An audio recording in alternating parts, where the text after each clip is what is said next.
Welcome back. So here we are. We have our beautiful embroidered lace here. I'm cutting out a section of a very intricate beadwork.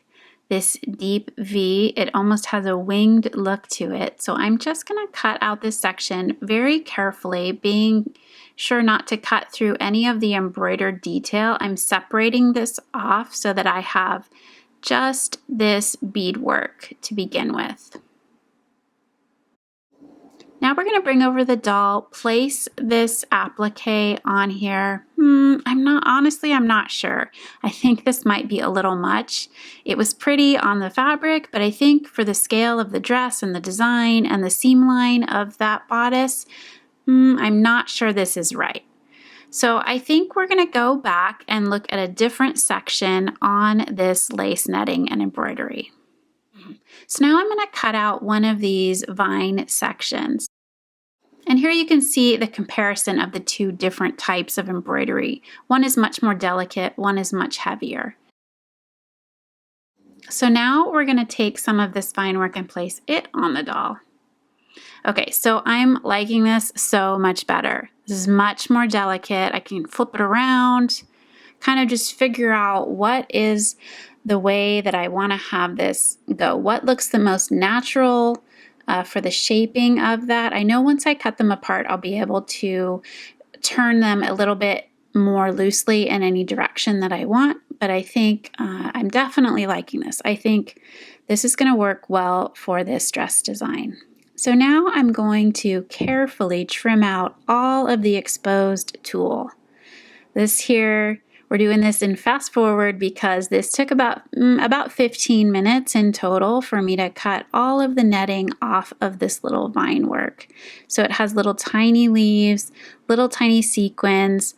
So I have my super tiny, super sharp scissors, and I'm just going in and carefully cutting out that exposed tulle. And here you can see where we're at. We have one more to trim down, but this is looking really good. It's really pretty, really delicate. So now that I have that finished and I have this to place on the dress, you can see this beginning to take shape. I just need to decide really where I'm going to place these, and covering that seam line on the bodice for sure for that long middle one. Now I have the dress off the doll and I'm going to position this generally where I want it. I'm going to start up at the shoulder, place that right at the shoulder seam. That's this most secure spot. I have the most fabric really to sew through to get it to attach to that bodice. So we'll just pin that down and then take some time to just position these little vines, pull one up around the neckline, and then work with the longer one to cover that bodice seam line. And I think it looks more natural if it's got a little bit of a wave to it. It's not just straight across. So I'm just going to pin these down to hold them in place so that I can begin to hand sew very carefully around the edges, hiding the stitches under each leaf. Now this is a little time consuming. You have to be patient, take your time, and it looks best if you really catch every edge, especially if you have little pointed leaves like this. You want to make sure that you have them all secure. Now the nice thing is, the thread doesn't really show. It can hide nicely underneath each edge of the applique as you stitch it down. Just be careful not to pull your thread too tight. You don't want any puckering on that bodice. You want to be able to stitch that down so it's flat and keeps the shape of the dress. So we'll just continue to stitch this long one down first. This is going to be the one that is the most important.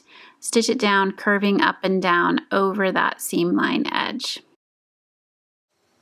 Originally, I was thinking this would come right up above this lower one along the neckline, but now that I have this one sewn down, I think I'm going to actually just twist these off in a different direction. Have this one come back over the shoulder and start to work its way a little bit down the sleeve, and this shorter one kind of curl right over it, turning in a little bit so they just kind of split, and one points towards the dress and one kind of winds its way down the sleeve.